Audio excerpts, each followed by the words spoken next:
Next day angiogram చేశాను. ఐరిస్తో చెప్పి అన్ని ఎక్స్ప్లెయిన్ చేశాను. ఎక్స్ప్లెయిన్ చేశారా? క్లియర్ ఎక్స్ప్లెయిన్ చేసి అన్ని డాక్యుమెంటెడ్. సీసీ కెమెరా ఉంటాయి కదా, మీరు సీసీ కెమెరా పెట్టుకొని వాళ్ళకి ఎక్స్ప్లెయిన్ చేసి వాళ్ళకి అవసరం ఉంటే వాళ్ళకి ఎవరైనా వచ్చినప్పుడు మీడియా వాళ్ళు కానీ ఎవరైనా వచ్చినప్పుడు ఎక్స్పీరియన్స్ ఉన్నది అది చూపిస్తే మీకు కూడా ప్రాబ్లం ఉంది. హార్ట్ ప్రాబ్లం కాబట్టి చెప్పలేక రాదు. అది ప్రాబ్లం పంపింగ్ ఫంక్షన్ 30% ఉంది, ఎజెక్షన్ ఫంక్షన్. సో చాలా సిక్ ఉండే పేషెంట్, ప్రెషర్స్ మెయింటైన్ కాదు.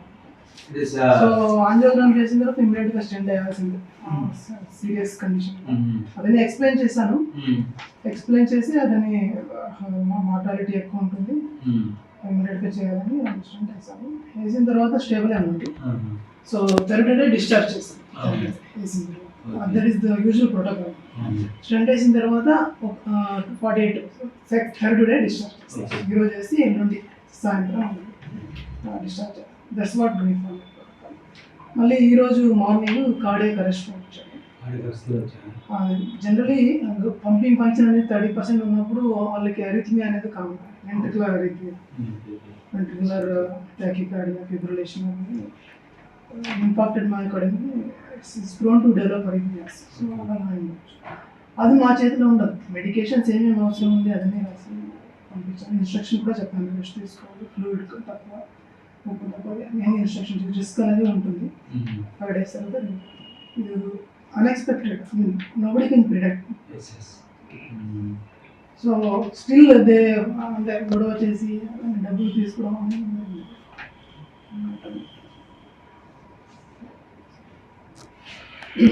మీరు కార్డియాలజిస్ట్, మీరు 100% మీరు ఖచ్చితంగా 100% చెప్పాల్సిన బాధ్యత మీది. ఎందుకంటే చెప్పే ముందు సీసీ కెమెరా పెట్టుకోండి, చెప్పండి, వాళ్ళకి ఎక్స్ప్లెయిన్ చేయండి. వాళ్ళు ఎవరైనా వాళ్ళు వచ్చినప్పుడు ఎవిడెన్స్ కూడా పెట్టుకోండి, ఇబ్బంది లేదు. మీ నిర్లక్ష్యం అనేది జరిగిందంటే మాకు వస్తుంది. మీ నిర్లక్ష్యం అనేది జరిగిందంటే మాకు 100% మాకు వస్తుంది. మేము ఇన్వెస్టిగేషన్ చేసి టీం పంపించి ఎంక్వైరీ చేసి ఎంక్వైరీ రిపోర్ట్ కలెక్టర్ మీద పెడతాం. కలెక్టర్ దగ్గర సాల్వ్ అవుతుంది ప్రాబ్లం. కాబట్టి మీరు మిమ్మల్ని క్లోజ్ చేయడానికి మాకు లేదు. ఎందుకంటే well qualified person, all protocols follow. అందుకోసానికి మేము రావడం జరిగింది, టీమ్ పంపించడం జరిగింది.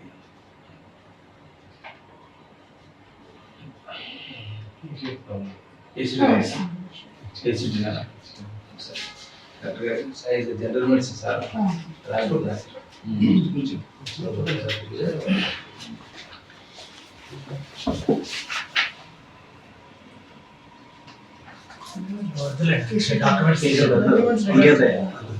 చూస్తాను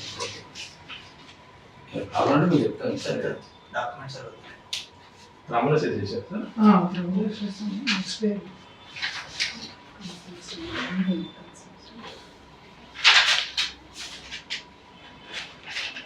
ఒకటికి 2 సార్లు ఎక్స్ప్లెయిన్ చేయండి సార్. 100% 1-2 సార్లు ఎక్స్ప్లెయిన్ చేయండి. అతనికి ఎక్స్ప్లెయిన్ చేసిన తర్వాత కేసు టేకప్ చేయండి.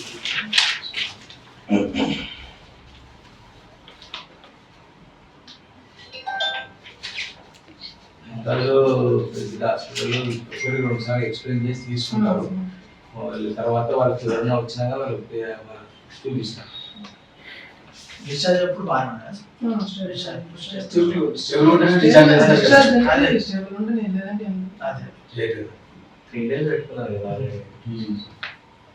అంటే వాళ్ళు ఏమో సివియర్ డిస్ఫంక్షన్, కార్డియాక్ షాక్ అంటే ఫిలిప్స్ క్లాస్ 4. ఇంకా మార్టాలిటీ 70%-80% ఉంటుంది. అట్లాంటి కేసు తీసుకోవడమే కొంచెం జనరల్లీ రిఫ్యూజ్ చేస్తారు. నేను రిస్క్ తీసుకొని చేశాను.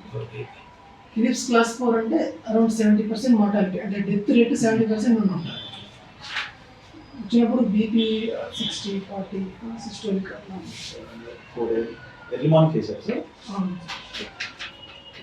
గుడ్ మార్నింగ్ అండి. నేను డిఎంహెచ్ఓ మహబూబ్ నగర్ అండి.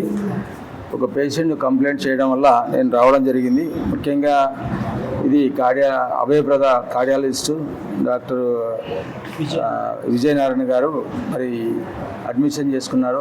అతను అనుపూరు పద్మయ్య గౌడ్ అని రావడం జరిగింది. 11 తారీఖు ఈ నెల 11 తారీఖు రావడం జరిగింది. 13 తారీఖు సర్జరీ చేయడం జరిగింది. అది సివియర్ ప్రాబ్లంతో వచ్చింది. అక్యూట్ యాంటీరిట్రోవైరల్ ఇస్కీమిక్, తర్వాత సివియర్ లెఫ్ట్ వెంట్రికులర్ ఫెయిల్యూర్లో ఉన్నది.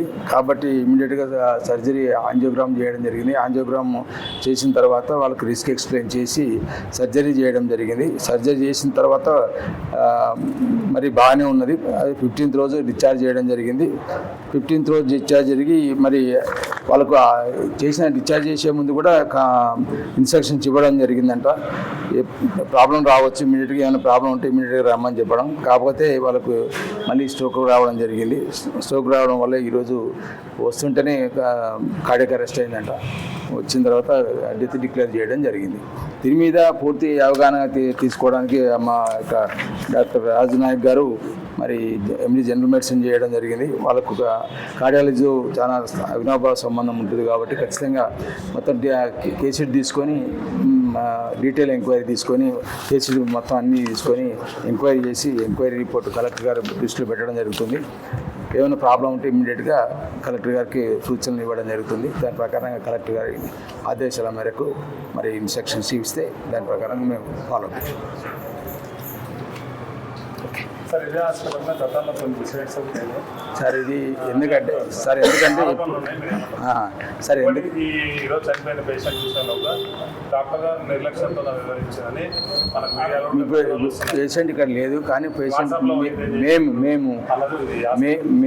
మేము కూడా ఖచ్చితంగా 100% వాళ్ళ ఇంటికి వెళ్తాం. ఇంటికి వెళ్తాం, ఎంక్వైరీ చేస్తాం. ఎంక్వైరీ చేసిన తర్వాతనే మేము ఒక నిర్ణయానికి వస్తాము. కాబట్టి దయచేసి వేరే విధంగా అనుకోదు. ఇది కార్డియాలజీ కాబట్టి 100% సివియర్ ప్రాబ్లం ఉంటేనే వస్తాము. సివియర్ ప్రాబ్లం ఉంటే వస్తాము. ఆ ప్రాబ్లం చెప్పనీగా రాదు. అది కండిషన్స్ ఇట్లా 30% సివియర్ లెఫ్ట్ వెంట్రికులర్ ఫెయిల్యూర్లో ఉన్నప్పుడు సర్జరీ చేయడం జరిగింది. సర్జరీ చేసిన తర్వాత మంచిగానే ఉన్నది. సడన్గా మనకు ప్రాబ్లమ్స్ పోస్ట్ ఆపరేటివ్గా వస్తే కాంప్లికేషన్ రావచ్చు. వాళ్ళు 3 days పెట్టుకొని డిశ్చార్జ్ చేస్తారు. ఆ క్రమంలోనే మంచిగా ఉన్నందువల్ల స్టేబుల్గా ఉన్నందువల్ల చేయడం జరిగింది. కాబట్టి సడన్గా అనుకోని సంఘటనలు జరుగుతాయి. దానికి డాక్టర్లను బాధ్యం చేయడం, తర్వాత పేషెంట్ బాధ్యులుగా ఉండడం కాదు. అది దైవాధీనం, మనం ఏం చేయలేము. వైద్య అధికారులు పేషెంట్ల వైపు ఉంటారా? నేను ప్రజల వైపే ఉంటాం. 100% ప్రజల వైపే ఉంటాం. జిల్లా వైద్యాధికారి ప్రజల వైపే ఉంటాం. కాబట్టి ఒక డాక్టర్ మీద నేను డాక్టర్ ఆయన డాక్టర్ అనేటువంటి అభిమానం అది ఉండదు. 100% ఉండదు. ప్రజల పక్షాన్నే ఉంటాం, ప్రజల గురించే ఉంటాం. కాబట్టి మీరు ఇంతకుముందు కూడా చూశారు కాబట్టి మీకు అనుభవం ఉంది నేను చేసిన పీరియడ్ కూడా. కాబట్టి అనేది భావించదని కోరుతున్నాను. అంటే దాదాపు 2,50,000 2,60,000 అవుతాయి సార్. 2 స్టెంట్లు వేయడం వల్ల అవుతుంది సార్. అది 2 స్టెంట్లు వేసిన తర్వాత కూడా ఒకసారి ప్రాబ్లం కావచ్చు. ఇప్పుడు మనం దేవుళ్ళ కాదు, మనం కూడా దేవుళ్ళ మీద ఆధారపడే అంటే చేస్తాం, వైద్యం చేస్తాం ఖచ్చితంగా 100%. చేసిన తర్వాత ఏమైనా ప్రాబ్లం ఉంటే రెక్టిఫై చేసుకోవాల్సి వస్తుంది. కాబట్టి చేసిన తర్వాత కూడా ప్రాబ్లమ్స్ రావచ్చు. అంటే ఒక్కొక్కసారి స్టెంట్ కాస్ట్ని బట్టి ఉంటుంది. ఇండియన్ మేడ్ ఉంటుంది, ఫారెన్ కంట్రీస్ మేడ్ ఉంటుంది. ఒక్కొక్క దాన్ని బట్టి రిస్క్ని బట్టి తీసుకుంటారు సార్. కాబట్టి వాళ్ళు మనల్ని కూడా చేయడం జరిగింది. స్టెంట్ ఎంత, తర్వాత రేట్ల పట్టి కూడా పెట్టడం జరిగింది. ఇవి తీసుకోవడం జరిగింది. ఓకే.